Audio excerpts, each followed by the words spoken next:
nuestro Señor Jesucristo.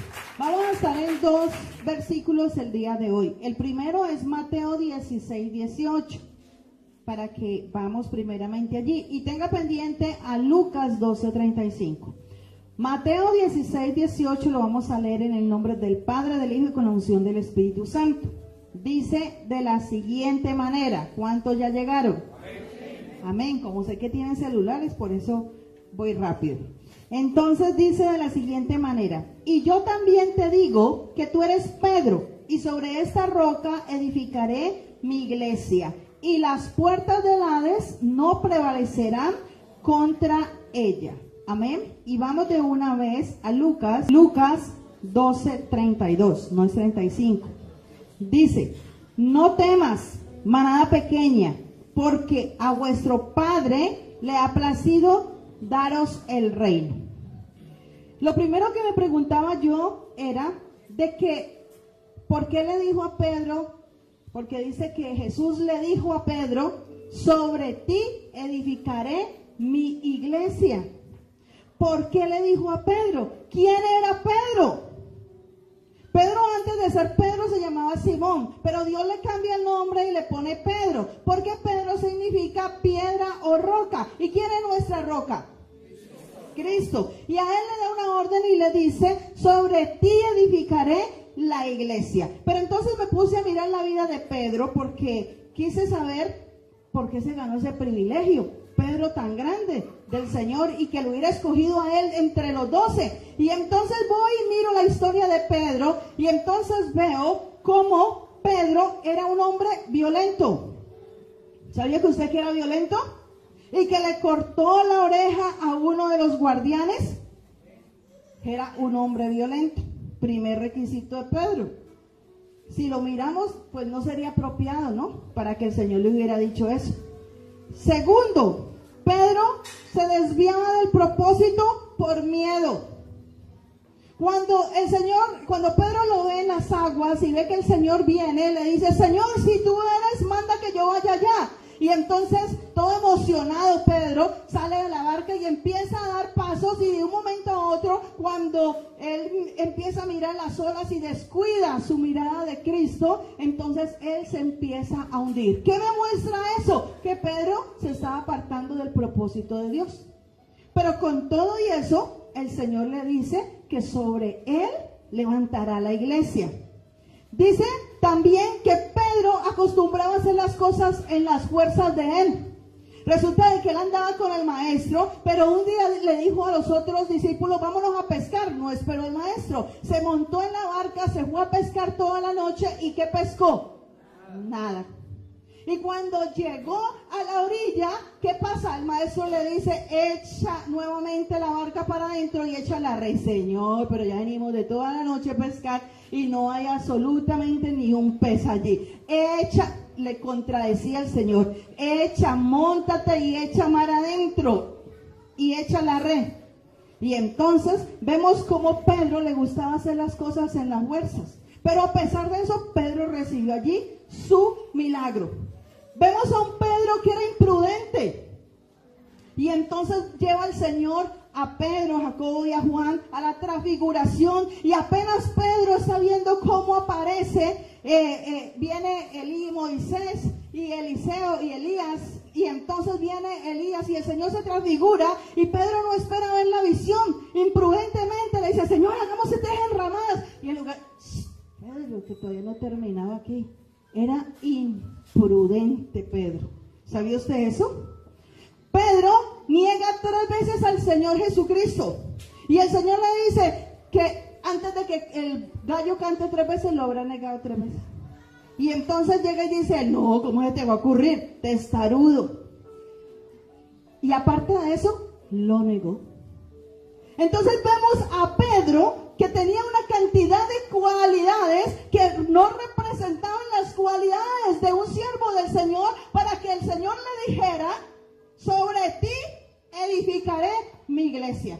Pero sabe que Dios no estaba mirando eso en Pedro, porque Dios mira más allá de lo que mira el hombre. Y Pedro pudo haber sido imprudente, Pedro pudo ser un hombre que le faltó fe, Pedro pudo ser una persona que a lo mejor desviaba su propósito. Pero ¿qué pasaba con Pedro? Pedro con todo y eso no dejaba de seguir al maestro. ¿Sabía usted eso? Él no dejaba de seguir al maestro. Y entonces, al día de hoy, así hay mucha gente en la iglesia, igualita a Pedro. Pero ¿sabe que Dios sabía que el Espíritu Santo podía hacer una obra grande y perfecta en la vida de Pedro? Y así fue, y por eso el Señor le habló, no en el momento, le habló a futuro y le dijo: sobre ti edificaré mi iglesia. Porque aunque era imprudente, aunque andaba en sus fuerzas, aunque le faltaba fe, aunque era un hombre que desviaba a veces su mirada de Cristo, era un hombre que él sabía que lleno del poder y del Espíritu Santo avanzaría la iglesia de Cristo hasta el día de hoy y hasta el día postrero y hasta el día venidero. Porque Pedro fue el instrumento que Dios usó después de su ascensión. El Señor le dice: vete al aposento alto y no salgas de allí hasta que no haya venido la promesa sobre tu vida. Y ahí vemos cómo Pedro obedece al Señor. Y él le dijo a los 12: vámonos a hacer lo que el Señor dijo. Y se encerraron allí todos unánimes y juntos, orando. Y vino la promesa del Espíritu Santo y todos fueron llenos del Espíritu Santo, empezando por Pedro. Y el Espíritu de Dios transformó la vida de Pedro, porque Pedro dejó el temor. Pedro ya no le dio más miedo, salió de allí a predicar, me dice la palabra, el evangelio del arrepentimiento, de la conversión. Salió de allí y se ganó 3,000. ¿Sabía usted eso? No era el mismo Pedro que había llegado a conocer al Señor. Este era otro Pedro. Asimismo, iglesia, contigo y conmigo, tal vez tú has llegado a la vida del Señor con muchos defectos, tal vez con muchos pecados, tal vez en tu razonamiento, tal vez en tu terquedad, tal vez tienes muchas cosas parecidas a Pedro, pero hoy te dice el Señor: tú estás aquí porque yo te he traído, tú estás aquí porque yo te he llamado. Y al igual que le dije a Pedro: sobre ti levantaré mi iglesia, porque tú eres la iglesia del Señor. Todos los que estamos aquí somos el templo del Espíritu Santo. Amén. Eso que usted ve aquí es un recinto de reunión. Pero mire, señálese así, diga: yo soy la iglesia. Yo soy el templo del Señor. Y dice que aparte de eso, le dijo que sobre él le edificaría la iglesia. Pero también le dice a Pedro allí que las puertas del Hades no prevalecerían contra la iglesia. ¿Qué le estaba diciendo a Pedro? No tengas miedo, mayor soy yo que él, mayor soy yo que estoy contigo que el que está en el mundo. Iglesia, tú puedes venir a los pies del Señor con muchos problemas, con muchas dificultades, y hoy te dice el Señor: deja el temor, porque las puertas del Hades no prevalecerán contra tu vida, no prevalecerán contra tu familia, no prevalecerán contra tus hijos, no prevalecerán contra tu finanza, no prevalecerán contra tu salud. El diablo no te puede tocar, iglesia, porque el mayor es el que está con nosotros que el que está fuera de nosotros. Eso le estaba diciendo el Señor a Pedro. Y Pedro lo entendió. ¿Sabía usted eso? Pedro lo entendió. Y entonces vemos que después de la ascensión, el Señor le dice algo que también me parece un acontecimiento importantísimo en la vida de Pedro. Y dice: Pedro, ¿me amas? Le dijo la primera vez: Pedro, ¿me amas? Apacienta mis corderos. Señor, tú sabes que te amo. Pedro, ¿me amas? Apacienta, pastorea mis ovejas. Pedro, ¿me amas? Apacienta mis ovejas. Y por último, Pedro le dice: tú lo sabes todo. Hoy el Señor nos dice lo mismo. Iglesia, ¿me amas? Predica mi nombre. Iglesia, ¿me amas? Comparte lo que yo he hecho contigo. Iglesia, ¿me amas? Y a ganar las almas. Porque yo estoy contigo y el diablo no te va a poder tocar. Porque cuando tú me sirves, cuando tú predicas mi palabra,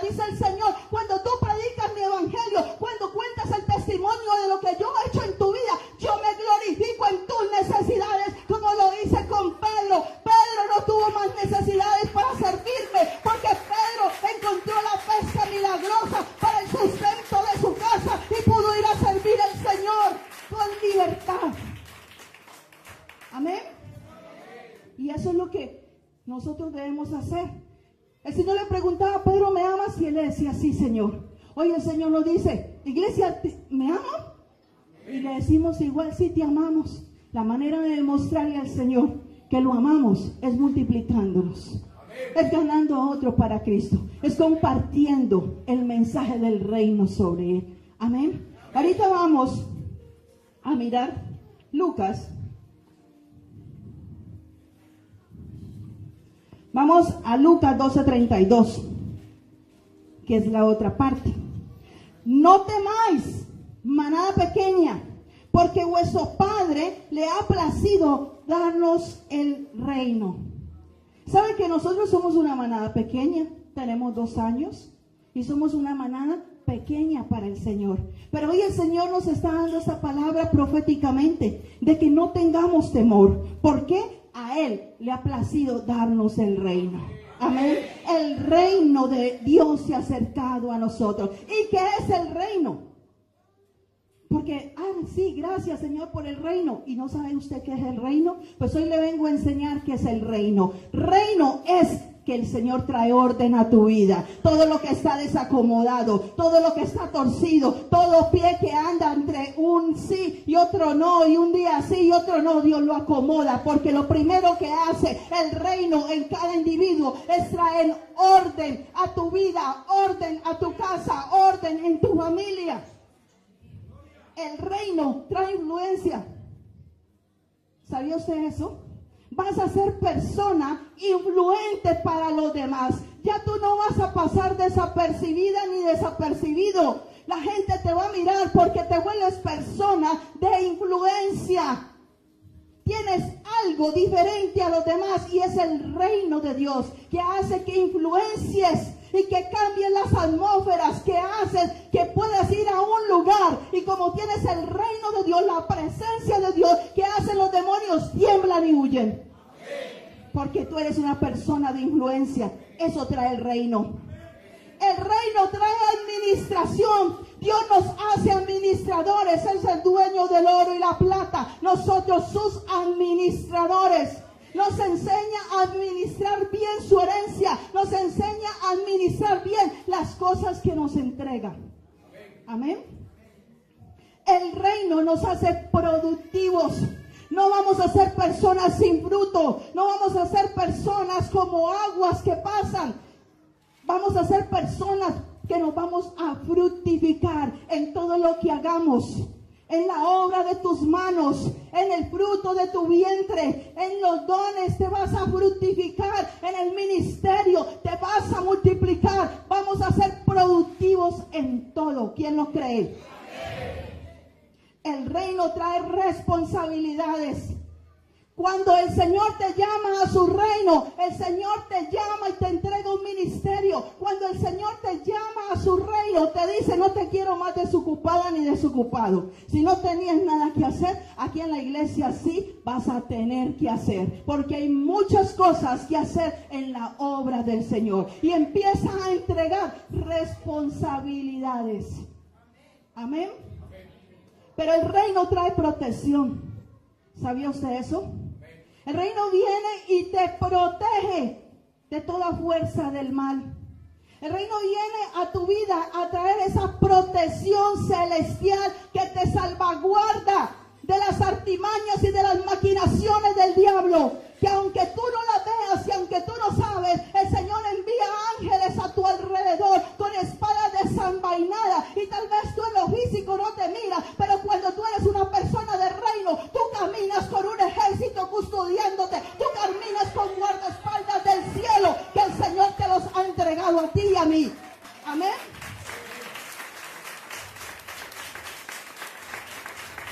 El reino te da autoridad. Iglesia, el reino te da autoridad y poder de Dios. ¿Autoridad para qué? ¿Para andar gritando y andar insultando a los demás? No.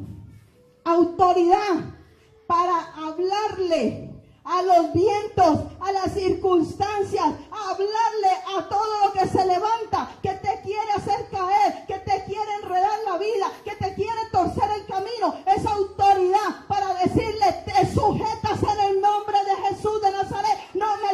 a mí, no tocas a mi casa, no tocas a mi esposa, no tocas mi vida, no tocas mi finanza, no tocas mi salud, porque mayor es el que está en mí. Él me ha dado la autoridad y el poder para yo ser victorioso, para yo ser próspera, para yo vencer en todo tiempo.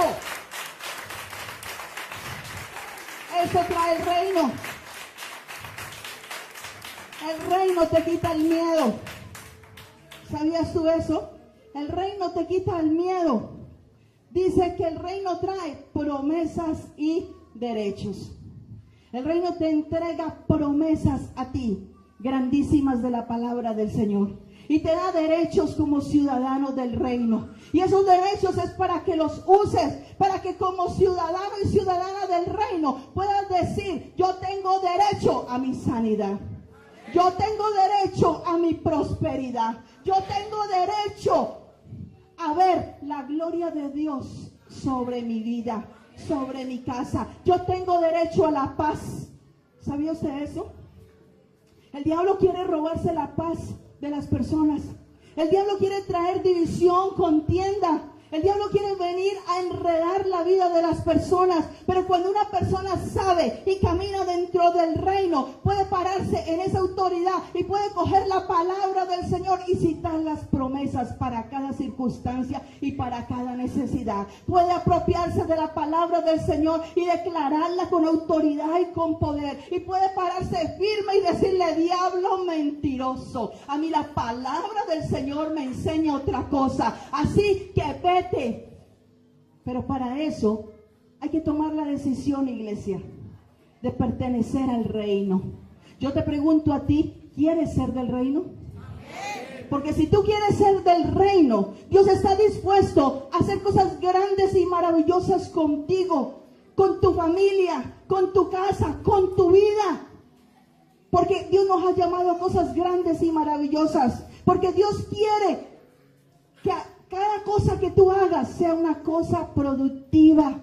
Dios quiere alejar los enemigos que tienen atormentada tu vida. Dios quiere hacerte libre. Él te quiere hacer libre, ya lo vimos. Las puertas del Hades no prevalecerán contra la iglesia, pero tienes que tomar la decisión y decirle: Señor, yo te amo y yo me dispongo a servirte y yo me dispongo a ganar almas para ti y yo me dispongo a que tú con tu presencia, con tu Santo Espíritu me llenes. Porque yo necesito el reino en mi vida. Yo quiero ver días buenos. Yo quiero que mi familia tenga días buenos. Y yo soy el llamado y el escogido por Dios para que haya transformación en mi casa, para que haya transformación en nuestras vidas. Amén. El miércoles le decía a la iglesia: si Dios te ha llamado a ti como cabeza, si Dios te ha llamado a ti como punta de lanza de tu familia, ¿cómo puede ser posible que tú le vayas a dejar una herencia maldita a tu familia? ¿Sabía que esa palabra me ha pegado fuerte? Porque tenemos una gran responsabilidad. ¿Sabe? Que si usted no lucha y pelea con las maldiciones generacionales de sus antepasados, si usted no le vence en el nombre de Jesús, porque el diablo ya está vencido, solo que usted se tiene que parar firme y recordarle al diablo: hasta aquí llegaste, porque mi descendencia no tendrá una herencia maldita, mi descendencia será bendecida, será prosperada y andará en victoria. Así que si nosotros nos paramos de esa manera, nuestra descendencia, nuestros hijos, nuestros nietos, nuestros bisnietos van a poder caminar y ver la gloria de Dios. Pero si tú no te paras en la brecha, si tú no decides estar en el reino, tú simplemente le estás dejando una herencia maldita a tus hijos y a tus nietos. Con los mismos demonios que has andado tú, con los mismos demonios que has andado sin Cristo, que te han tumbado, que te han hecho ver y te han hecho caer y que te han hecho esto, les va a tocar luchar a ellos porque tú no te paraste en la brecha. Así que o decides, te paras en la brecha y le das una herencia bendita a tus hijos, te consagras al Señor y le dices: no, diablo mentiroso, no lo vas a tocar más. A mí me molestaste en el pasado, pero de aquí para adelante hay cosas nuevas para mi familia. No quiero ver a mis nietos destruidos, no quiero ver a mis hijos destruidos. Yo me paro en la brecha y voy a caminar dirigida y dirigido por el Espíritu Santo, porque soy la iglesia de Cristo. Amén.